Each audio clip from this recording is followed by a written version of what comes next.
Hello students, welcome to EVS 1 class standard 5th academic year 2020-2021. Students, look at the picture carefully. What you all have to do, ask the elders in your family to take you to a riverside or to a lake or stream.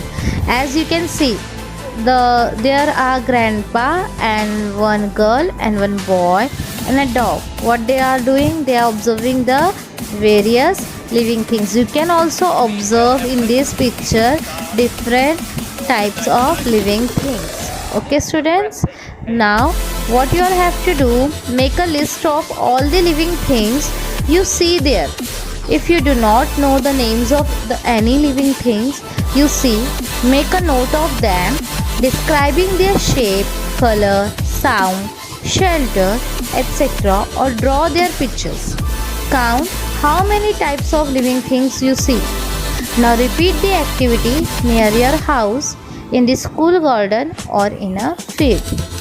Okay आपको क्या करना है, list बनानी living things की, जो भी आप आसपास की सराउंडिंग में आपके घर के पास. अभी तो हम बाहर नहीं जाते ज़्यादातर, ओके, लॉकडाउन की वजह से या फिर जिस वजह से अभी आपको पता है कोरोना वायरस की बीमारी है, इस वजह से हम अवॉइड कर रहे हैं बाहर जाना. तो हम क्या कर सकते हैं, आप सब लोग कि आपकी विंडो से जो भी आसपास की सराउंडिंग दिखती है आपके घर के डोर से, या फिर आप जब बाहर निकलते थे तब अपने आसपास जो भी स्कूल के सराउंडिंग में जितने भी टाइप्स ऑफ लिविंग थिंग्स देखे होंगे उनके नेम लिखने हैं. बट कुछ ऐसे लिविंग थिंग्स होंगे जिसके अगर आपको नाम नहीं पता है, जैसे कोई भी एक एनिमल है या बर्ड है, you don't know the name but आपको पता है कि लिविंग थिंग है, तो आप उसको कैसे डिस्क्राइब कर सकते हो, उसका शेप, कलर, साउंड और शेल्टर, मतलब वो कहाँ रहता है, वैसे ड्रॉ करके आप उसे कर सकते हो. और ये एक्टिविटी आप आपके घर, स्कूल की सराउंडिंग, कोई भी सराउंडिंग से लेकर कर सकते हो. Now students, there are questions for you all. Can you tell, in the course of your observation, did you notice any signs of the presence of living things, though the living things themselves were not seen? For example, did you notice any partly eaten fruits or shells, fallen feathers, animal tracks, dung, droppings, nests, cocoons, eggs, honeycombs, etc.? Could you observe any microorganisms? How many types of living things did you see at the places you visited? Do you think you saw all the kinds of living things that belong there? Did you see the same living things at various places or different ones? The variety we see in all the living things that belong to a particular area is called the biodiversity of that place. As I have told you already, biodiversity means what? Different types, variety. Now one more question for you all. Which one of the places you visited shows greater biodiversity? Now, to study the biodiversity of a place, scientists make a large number of observations. They make these observations in different conditions such as day and night, in different seasons, etc.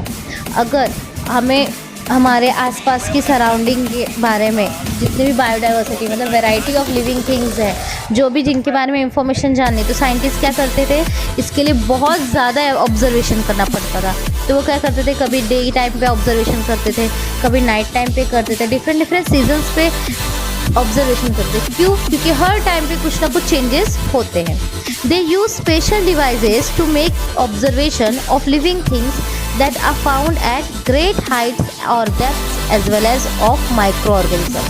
फिर वो क्या करते हैं, different special devices use करते हैं, जैसे microscope, telescope. For example मैं आपको बता रही हूँ ऑब्जर्वेशन करने के लिए, क्योंकि कुछ कुछ क्या होते थे, लिविंग थिंग्स जो थे बहुत ज़्यादा हाइट, बहुत दूर होते थे, जो हम आइज से नहीं देख सकते. डेप्थ मतलब पानी के अंदर या ज़मीन के अंदर, वैसे. Then micro organisms.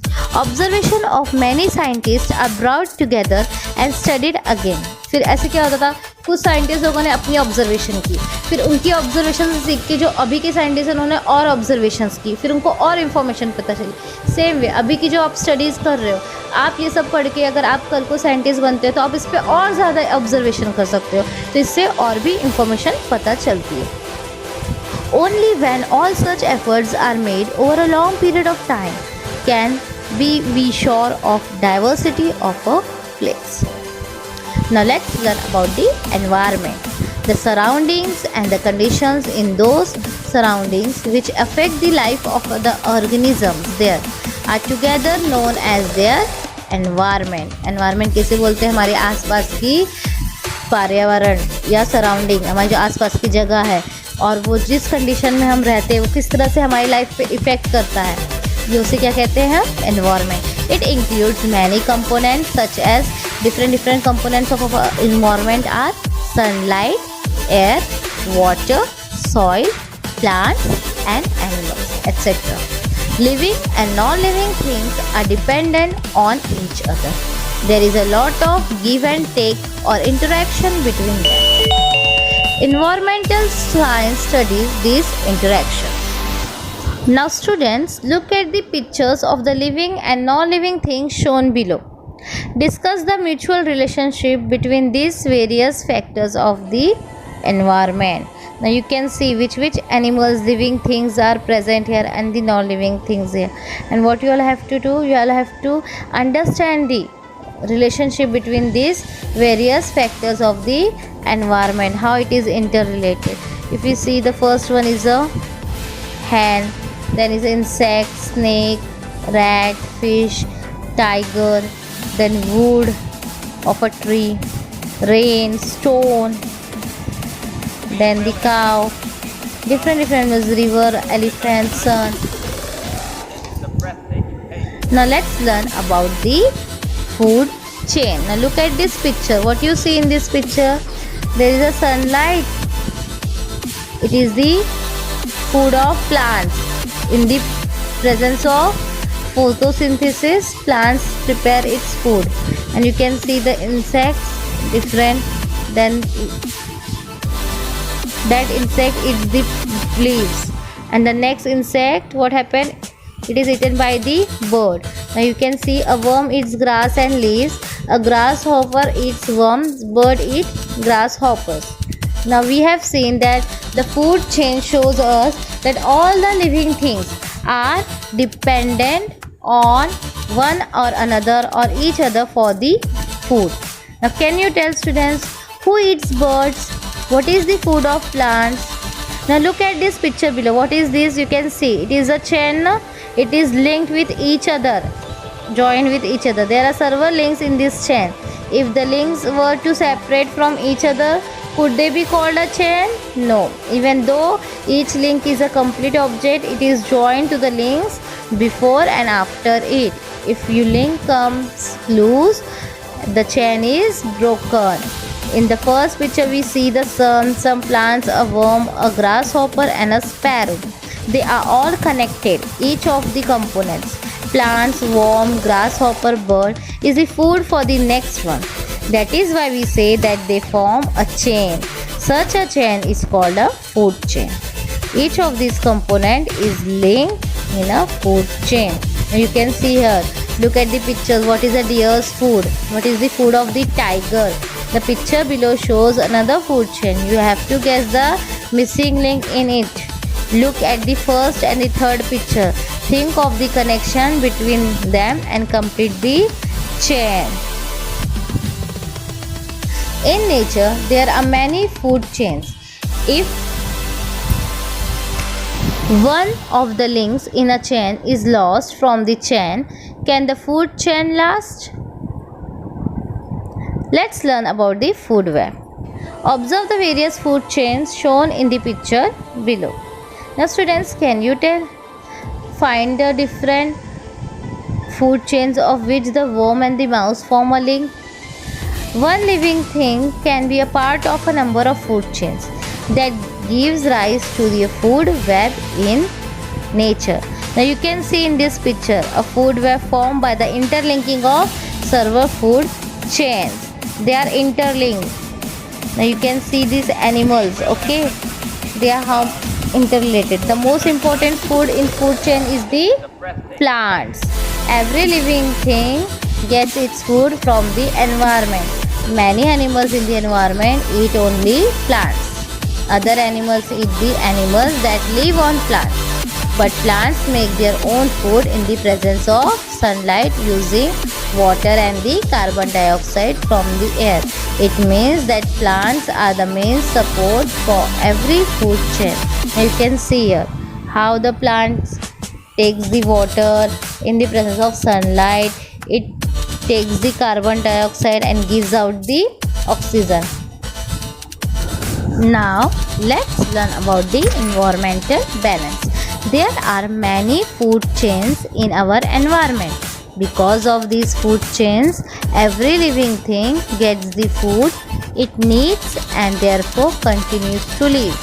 Microorganisms living in the soil helps the process of decomposition of plants residue, dead animals, excreta, etc. As a result, substances that help the growth of plants are formed and get added to the soil. Plants use them for their growth. Thus, plants use substances in the soil for their growth, and when plants and animals die, the decomposition of their remains adds these substances to the soil once again. This is an important cycle in the environment. Also, living things get a continuous supply of water because of the water cycle. Living things use oxygen from the air for breathing and give carbon dioxide gas. Plants use the carbon dioxide from the air for making their food. Oxygen is given out in this process and gets added to the air again. This is a cycle in nature.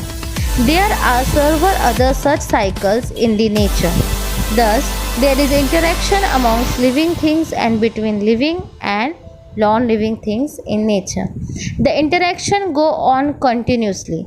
This helps to maintain the food chains in the environment.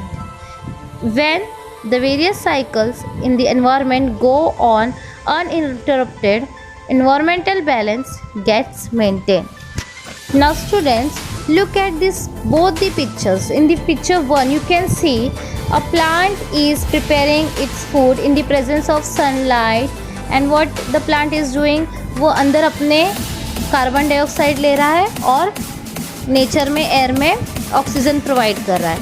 But आप यहाँ पे एक animal भी देख रहे हो, वहाँ पे जो पेड़ के पास है वो क्या कर रहा है, एयर का ऑक्सीजन ले रहा है और कार्बन डाइऑक्साइड बाहर छोड़ रहा है प्लांट के लिए. तो इस चेन फॉर्म की वजह से क्या हो रहा है, हमारा इन्वायरमेंटल बैलेंस मेंटेन है. अगर सिर्फ हम ऑक्सीजन लेते रहे और कार्बन डाइऑक्साइड ही इनहेल होता हो तो मिल पाएगा हमें इनफ ऑक्सीजन और कार्बन डाइऑक्साइड प्लांट को नहीं. जो सेम वे यहाँ पे आप देख सकते हो वाटर साइकिल. इससे क्या होता है, वाटर साइकिल आपने पहले भी सीखा है. जो भी वाटर हमें मिलता है, पानी, वो अगर पूरा हम यूज़ कर ले फिर वापस कहाँ से मिलेगा.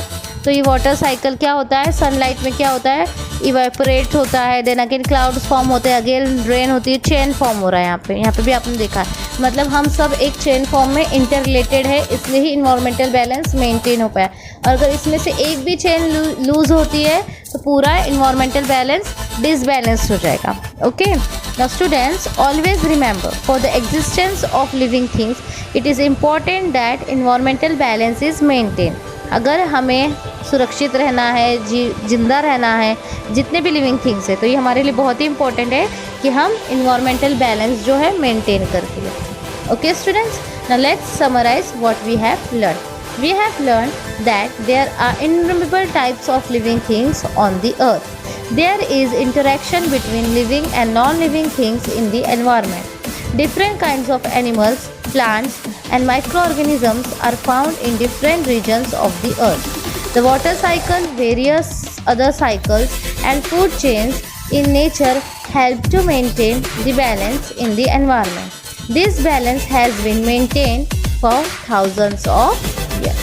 I hope students you all have enjoyed these lessons and you have understood what I have taught you today. Read the chapter at home and try to understand it and try to find the questions which I have asked you. Bye bye students, take care, have a good day.